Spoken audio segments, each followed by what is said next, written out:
So hello guys, welcome back to my vlog. कैसे हैं आप सब? उम्मीद है आप सब अच्छे होंगे। तो बस नमाज़ पढ़कर उठी थी मैं ज़ोहर की, और ये फाजिल बोल रहे थे कि मम्मा मेरे को भी नमाज़ पढ़नी है। तो मेरे उठते ही ये बैठ गए थे नमाज़ पढ़ने के लिए। माशाल्लाह से अच्छी आदत है ये, बच्चों को बचपन से नमाज़ की आदत डालनी चाहिए। तो बस ये ज़िद कर रहे थे मुझे नमाज़ पढ़नी है, तो मैंने कुछ भी नहीं बोला था। मैंने कहा ठीक है आप भी नमाज़ पढ़ लो। फिर ये रेडी होकर पहुँचे थे नानी के घर पे हम लोग, और ये ऊपर से आए थे मामू के पास से। इनके मामू ऊपर लैपटॉप पर काम कर रहे थे, वर्क फ्रॉम होम। तो ये बोल रहे थे कि नानी मैंने मामू से पैसे मांगे थे, तो मामू बोल रहे हैं कि मेरे पास कैश नहीं है, ऑनलाइन पेमेंट कर दूंगा, आप चीज़ ले आओ। तो इनकी नानी इस बात पर बहुत ज़्यादा हंस रही थी।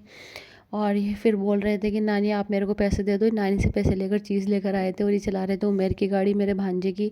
और ये मेरी दोनों भतीजियाँ हैं, बीच वाले भाई की बेटियाँ हैं। तो ये ट्यूशन पढ़ने गई हुई थी, और अभी आ करके नमाज़ पढ़ रही थी। बड़ी वाली पढ़ चुकी थी और छोटी वाली पढ़ रही थी। माशाल्लाह से ये दोनों भी रोज़े रख रही हैं। फिर जल्दी से मैं आ गई थी घर पे, क्योंकि मुझे करनी थी इफ्तार की तैयारी। वरना वैसे तो मम्मा मुझे बहुत ज़्यादा रोक रही थी कि जब भी आती हो इफ्तार से पहले चली जाती हो, लेकिन फ़राज़ को भी तो मेरे साथ ही इफ्तार करना होता है, मुझे इनकी वजह से ही वापस आना पड़ता है।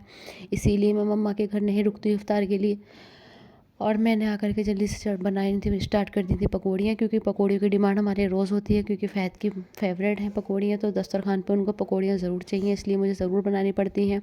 और ये हमारी इफ्तारी हो चुकी थी रेडी, तो हमने दस्तरखान भी लगा लिया था।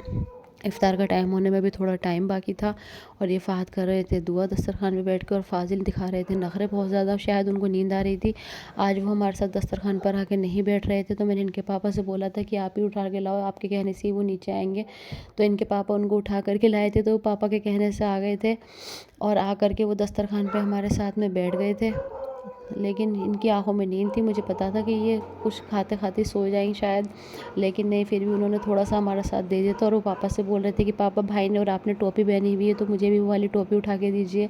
तो इनके पापा ने इनके लगा दी थी टोपी।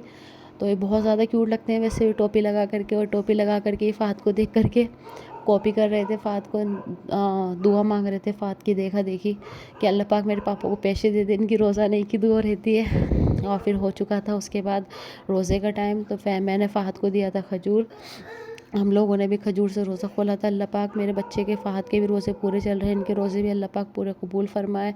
ये एग्ज़ाम भी कर रहे हैं, दे रहे हैं, और रोज़ा भी रख रहे हैं। अल्लाह पाक इनके लिए ऐसी हिम्मत दे और सब्र दे। और हम बस अब रोज़े खोल चुके थे। मिलते हैं आपसे कल के व्लॉग में, तब तक के लिए बाय बाय गाइज़।